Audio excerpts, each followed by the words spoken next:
Square point. My name is Ashish Tiwal. तो friend, जैसा कि आप सबको पता है कि कल भारत और यूरोपीय संघ के बीच एक वर्चुअल मीटिंग का आयोजन किया गया था, ठीक है, जिसके अंदर काफी पॉइंट के ऊपर डिस्कशन किया गया है और वो पॉइंट हमारे पेपर के हिसाब से या हमारे एग्जाम के हिसाब से काफी इंपॉर्टेंट है, क्योंकि एग्जाम के अंदर हमें यहाँ से क्वेश्चन पूछा जा सकता है।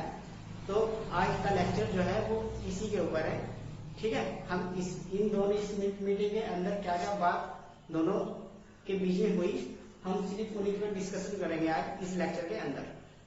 लेक्चर काफी इंटरेस्टिंग है और काफी इंपॉर्टेंट भी है हमारे पेपर के पॉइंट ऑफ व्यू से, ठीक है। तो फ्रेंड्स, स्टार्ट करते हैं भारत और यूरोपीय संघ के बीच वर्चुअल मीटिंग।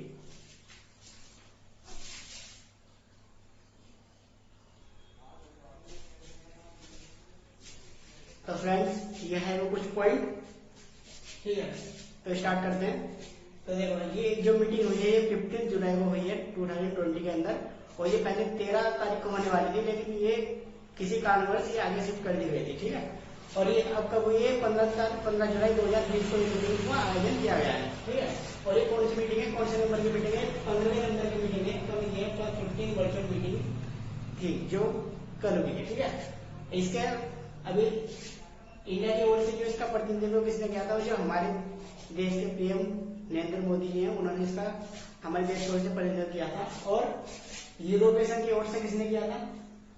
यूरोपीय परिषद के अध्यक्ष चार्ल्स मिशेल और यूरोपीय आयोग के अध्यक्ष उर्सुला वॉन डेर लेयन ने इसका प्रतिनिधित्व किया था। फ्रेंड्स, ये दो नाम काफी इंपॉर्टेंट है, ठीक है। तो इन दोनों ने यूरोपीय संघ की ओर से इन दोनों ने इसका आयोजन किया था, वो प्रतिनिधित्व किया था, और इंडिया की ओर से हमारे देश के प्रधानमंत्री नरेंद्र मोदी साहब ने किया था, ठीक है। इसमें कुछ महत्वपूर्ण मुद्दों पर चर्चा की गई थी, ठीक है। तो उन महत्वपूर्ण मुद्दों को हम अभी देखेंगे, ठीक है। पहला क्या है कि कोविड-19 के संकट के दौरान आर्थिक पुनर्निर्माण और मानव केंद्रित वैश्वीकरण के निर्माण पर काम करेंगे। मतलब कि कोविड-19 के अंदर जो भी क्षति, किसी भी, जैसे इंडिया और यूरोपीय संघ की बात की गई है यहाँ पर, ठीक है। यूरोपीय संघ के अंदर मैं बहुत सारे जो है ना कंट्री बहुत सारी है वहाँ, ठीक है। तो कोरोना आजकल जो चल रहा है ये लगभग सभी देशों के अंदर चल रहा है, ठीक है। तो इससे कुछ ना कुछ, इससे काफी लॉस हो रहा है, ठीक है, इकोनॉमी का भी और जो जनता है उसका भी, ठीक है। तो कोविड-19 संकट के दौरान आर्थिक पुनर्निर्माण, यानी कि जो भी कुछ क्षति इसके कारण हुई है, कोविड-19 के कारण जो भी क्षति हुई है, उसका ये दोनों मिलकर क्या करेंगे? उसका भुगतान करेंगे, उसको बैलेंस करेंगे दोनों, ये इंडिया और यूरोपीय संघ, ठीक है। सेकंड, सार्वभौमिक मूल्य जैसे लोकतंत्र, बहुलवाद, समावेशित स्वतंत्रता और बहुपक्षवाद, पारदर्शिता को एक दूसरे के साथ साझा करेंगे। मतलब कि लोकतंत्र का आपको पता ही है, लेकिन बहुलवाद क्या होता है? बहुलवाद क्या होता है कि एक, आप देखो, ये जो काउंसिल बनी हुई है ना, इंटरनेशनल काउंसिल बनी है, उसके अंदर क्या है कि किसी एक कंट्री को, किसी एक देश को ना पावर नहीं दे रखी है, ठीक है। मतलब ज्यादातर पावर नहीं दे रखी किसी एक देश को, ठीक है। जो पावर जो है ना वो क्या कर रखी है? वो बांट रखी है सब में, ठीक है। अगर एक ही बंदे को पावर आप दे दोगे तो वो अपनी मनमानी करने लगा, जाहिर सी बात है, ठीक। तो इसी चीज को हम क्या बोलते हैं? बहुलवाद बोलते हैं, ठीक है। समावेशिता आप लोगों को पता होगा, स्वतंत्रता से तो आप भली भांति परिचित होंगे ही, और बहुपक्षवाद भी आपको पता होगा, ठीक है, किसी भी पक्ष में, और पारदर्शिता को एक दूसरे के साथ साझा करेंगे। ये था हमारा सेकंड पॉइंट। थर्ड, जलवायु परिवर्तन दीर्घकालीन चुनौतियों को भी प्राथमिकता देंगे। जैसे कि अब जैसे जलवायु परिवर्तन को क्या मान लें, जैसे कोविड-19 चल रहा है, ठीक है। उसके बाद बारिश के कारण आने वाली बाढ़, ठीक है, भूकंप, तो इनसे जो भी क्या होता है? लॉस होता है, ठीक है, किसी भी का भी हो, चाहे वो यूरोपीय संघ का हो या इंडिया का हो, तो उस दोनों को भी मिलकर सॉल्व करेंगे, ठीक है। ये बात भी की गई है इस मीटिंग के अंदर, ठीक है। अब इंडिया के फोर्थ पॉइंट, इंडिया के अंदर नवीकरणीय ऊर्जा के उपयोग को बढ़ाएंगे, ठीक है। नवीकरणीय ऊर्जा का मतलब रेवेन्यू एनर्जी रिसोर्सेज। तो जैसे कि आप सबको पता है कि सभी आजकल क्या है, जो सभी कंट्रीज है ना वो किसी एनर्जी के ऊपर ज्यादातर वर्क कर रही है, वो सोलर एनर्जी के ऊपर ज्यादातर वर्क कर रही है, ठीक है। सोलर एनर्जी फ्री है, वैसे तो वाटर भी फ्री है, लेकिन वाटर से हम एनर्जी ज्यादा क्या है ना, वाटर हर जगह तो अवेलेबल नहीं है ना, लेकिन जो ये क्या है सोलर एनर्जी है, ये हर जगह अवेलेबल आपको मिलेगी, ठीक है। हालांकि इसकी जो स्टार्टिंग जो इसकी कैपिटल कॉस्ट होती है वो बहुत हैवी होती है, लेकिन आप इसको अगर एक बार इसमें आप पैसा आपने इन्वेस्ट कर दिया तो इसके बाद ये आपको फिर प्रॉफिट ही प्रॉफिट देगा, तो लॉस होगा नहीं। ठीक है, तो आजकल जितनी भी हमारी कंट्री है वो सबसे ज्यादा सोलर एनर्जी के ऊपर सबसे ज्यादा ध्यान दे रही है, सबसे ज्यादा रिसर्च इस क्षेत्र के अंदर कर रही है। ठीक, तो इसी से पॉइंट से जुड़ा हुआ मेरा आपसे क्वेश्चन है कि अभी इंडिया के अंदर 750 मेगावाट का सोलर पावर प्लांट का अभी क्या किया गया है, उद्घाटन किया गया है। तो पीएम नरेंद्र मोदी द्वारा किया गया है। तो आपको ये बताना है कि ये 750 मेगावाट का जो है सोलर पावर प्लांट है ये किस राज्य के अंदर है, इंडिया के अंदर। ये मेरा क्वेश्चन है, इसका आंसर आपको कमेंट बॉक्स में देना है। ठीक है, अब फोर्थ पॉइंट, इंडिया का फोर्थ हो गया। ठीक है, अभी यूरोप से फिफ्थ पॉइंट क्या है, यूरोप से इन्वेस्टमेंट और टेक्नोलॉजी इंडिया के अंदर लाएंगे। मतलब कि यूरोप के अंदर, ठीक है, यूरोप के अंदर जो साझा करने वाली टेक्नोलॉजी है। ठीक है, ऐसे नहीं कि हम क्या करेंगे, हम उनके आर्मी जैसे डिफेंस वगैरह की जो होती है ना अपनी सीक्रेट टेक्नोलॉजी, ऐसा नहीं, हम ऐसा कोई इसके अंदर इस बात नहीं देंगे कि हम ऐसा नहीं करेंगे, नहीं। जिससे जनता का क्या होता हो, जिससे दोनों साइड की जनता का होता हो भला होता हो, ठीक है, या उनको लाभ मिलता हो। ठीक है, उस तरह से क्या करेंगे, यूरोप से इन्वेस्टमेंट और टेक्नोलॉजी इंडिया में के अंदर लाएंगे। देखो इन्वेस्टमेंट अगर वो इंडिया के अंदर करेंगे, सबसे अच्छी बात क्या है कि इंडिया के अंदर मार्केटिंग बहुत ज्यादा है। ठीक है, क्योंकि मार्केटिंग का सबसे अच्छा यहाँ स्रोत क्या है, इंडिया की पॉपुलेशन। ठीक है, तो ये जब यहाँ इन्वेस्टमेंट करेंगे तो लोगों को क्या मिलेगी, लोग ही यहाँ क्या करेंगे, जॉब सेक्टर्स क्रिएट करेंगे, जिससे लोगों को जॉब मिलेगी। और जो इंडिया के अंदर बेरोजगारी का जो ग्राफ आजकल काफी ऊंचा जा चुका है, उसके अंदर थोड़ी सी गिरावट देखने को हमें मिलेगी, ऐसा हम मान सकते हैं इस पॉइंट से लेकर के। ठीक है, टेक्नोलॉजी का जैसा आप देखो, अगर कोई भी अगर क्या है, कोई कंट्री है, ठीक है, अगर उसको अच्छा बनना है तो उसके लिए क्या होना चाहिए, उसके अंदर जो मेडिकल हेल्थ है वो बेस्ट होनी चाहिए। ठीक है, उसके अंदर टेक्नोलॉजी है वो बेस्ट होनी चाहिए। ठीक है, इस तरह के लिए और भी काफी ऐसी चीजें हैं जिनसे एक कंट्री को मतलब ऊपर जाने से कोई नहीं हो सकता है, यानी नंबर 1 पोजीशन पे। ठीक है, या अरे और क्या होगा कि जो इस तरह की जो भी हम कदम उठाएंगे ना, उससे क्या होगा, जो हमारी इकोनॉमी है, ठीक है, वो भी काफी बूस्टअप हो जाएगी। ठीक है, तो खास करके आपको पता ही है कि जैसे कोविड-19 चल रहा है कि सभी कंट्री की जो इकोनॉमी है वो सभी आपको पता है सभी की खराब है।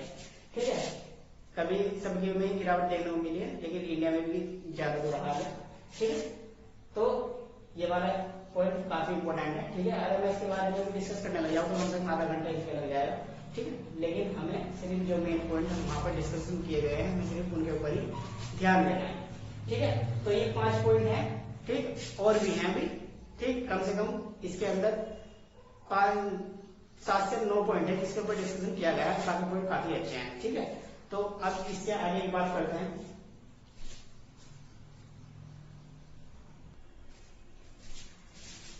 तो हम 5 पॉइंट तो डिस्कस कर चुके हैं और अब ये आगे का पॉइंट है। ठीक है, इसमें जो 6th पॉइंट है वो है भारत और यूरोपीय संघ के आर्थिक संबंध और सांस्कृतिक संबंधों को भी मजबूत करेंगे। ठीक है,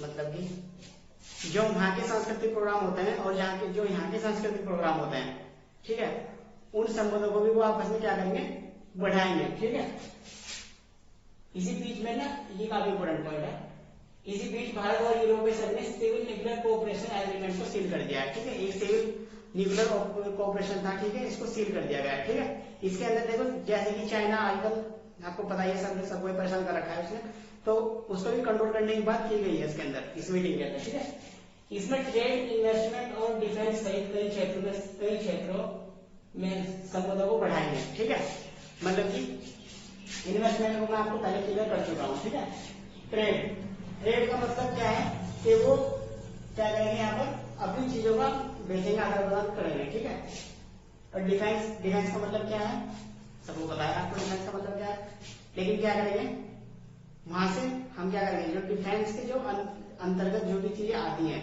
ठीक है, जो हमारे इम्यूनिशन होते हैं, मतलब कि जो हथियार वगैरह होते हैं, ठीक है, तो उनका भी हम आदान प्रदान करेंगे, लेकिन कैसे, पैसों के द्वारा। ठीक है, फ्री में नहीं होगा वो। ठीक, तो ये भी हम क्या करेंगे, ये भारत और यूरोपीय संघ आपस में साझा करेंगे। ठीक है, ट्रेड। देखो आपको पता है कि ये बात मैं पहले ही बोल जाऊंगा, हालांकि अगर इंडिया के अंदर आप एक एनालिसिस करो तो आपको एक पता लग जाएगा कि इंडिया के जो आपको पता है कि 65% इंडिया के अंदर क्या है, यूथ है 65%। ठीक है, तो उनको क्या चाहिए आगे टाइम में, ठीक है, उनकी क्या पसंद है, ठीक है, जैसे कि वो क्या चीज को यूज करते हैं, तो आपको उसी चीजों को अगर आप बनाएं और अपनी खुद बनाएं, अपनी कंट्री के अंदर ही बनाएं, इंडिया के अंदर, तो आपको दूसरों के साथ मैं समझता हूँ कि कारोबार करने की आपको आवश्यकता नहीं है। ठीक है, क्योंकि इंडिया के अंदर ही एक बहुत बड़ी मार्केट है। ठीक, तो लेकिन आपको क्या करना पड़ेगा, आपको अच्छी क्वालिटी के प्रोडक्ट आपका क्या करने पड़ेगा, निर्माण करना पड़ेगा उनका। ठीक है, और वो भी क्या, रीजनेबल प्राइस में, ऐसा प्राइस ताकि इसको हर बंदा खरीद सके। ठीक है, तो और इसके अंदर स्टेटमेंट क्या दिया गया कि इंडिया के लोग जो यहाँ के काफी अच्छे क्या है, बिजनेसमैन है, वो वहां जाकर बिजनेस करेंगे। ठीक है, और जो वहां के लोग हैं वो यहाँ के बिजनेस करेंगे। ठीक है, और जो हमारे यहाँ के लोग हैं ना, उनको भी यूरोपीय संघ के अंदर, आपको पता है काफी कंट्री है वहां, तो हर कंट्री के अंदर क्या होना चाहिए, जो यहाँ के बंदे हैं ना उनको जॉब मिल चाहिए वहां, और जो वहां के बंदे हैं उनको भी यहाँ पर क्या होना चाहिए, जॉब्स वगैरह प्रोवाइड होनी चाहिए। ठीक है, काफी इंपोर्टेंट पॉइंट 9, इस मीटिंग में फ्री ट्रेड एग्रीमेंट करने की बात की गई है। देखो फ्री ट्रेड एग्रीमेंट का मतलब क्या है, देखो फ्री ट्रेड का मतलब ये नहीं है कि हम क्या करेंगे, उनको हमको फ्री चीजें देंगे, उनको फ्री चीजें, नो, हम क्या करेंगे, इसका एग्रीमेंट का क्या मतलब है, इसका मतलब यह है कि जब वहां से चीजें आती हैं शिप के द्वारा या कुछ भी किसी के द्वारा आती है, ठीक है, तो उसके ऊपर ना एक ड्यूटी या आप बोल सकते हो टैक्स लगाया जाता है। ठीक है, तो उस टैक्स को खत्म करने की बात यहाँ पर की गई है। अगर यूरोप से कोई भी सामान इंडिया के अंदर आता है शिप के द्वारा या एरोप्लेन जिसके भी द्वारा आता है, तो उसके ऊपर वो टैक्स या ड्यूटी नहीं लगाया जाएगा। ठीक है, इंडिया नहीं लगाएगी। और अगर ऐसे इंडिया की अपना यहाँ पे कोई सामान यूरोप के अंदर भेजती है, तो यूरोप भी उसके ऊपर क्या नहीं लगाएगा, वो टैक्स या ड्यूटी नहीं लगाएगा। ठीक है, तो इस मीटिंग के अंदर ये कुछ इंपोर्टेंट 8 से 9 पॉइंट डिस्कस किए गए थे, जो हमारे एग्जाम के पॉइंट ऑफ व्यू से काफी इंपोर्टेंट है। ठीक है, एक इसके अंदर से क्वेश्चन पूछा जा सकता है, क्योंकि काफी बदलाव वाली चीजें इसके अंदर, बदलाव वाली बातें इसके अंदर की गई हैं। ठीक है, तो आज के लेक्चर के अंदर सिर्फ इतना ही पढ़ेंगे हम। ठीक है, हिस्ट्री सीरीज की जो क्लासेस है वो लगातार चल रही है, कम से कम 4 से 5 लेक्चर हिस्ट्री के मैं डाल चुका हूँ अपने चैनल के ऊपर। ठीक है, तो स्टोरी चल रही है वहां पर भी, और स्टोरी पहुंच चुकी है कहां तक, स्टोरी अब पढ़ेंगे हम मौर्य साम्राज्य तक हम पहुंच चुके हैं। ठीक है, अब जो नेक्स्ट लेक्चर आएगा मेरा मौर्य साम्राज्य के ऊपर आएगा, और वो आएगा कल। ठीक है, तो तैयारी सॉलिड रखिए अपनी और पढ़ते रहें। मिलते हैं नेक्स्ट लेक्चर के अंदर।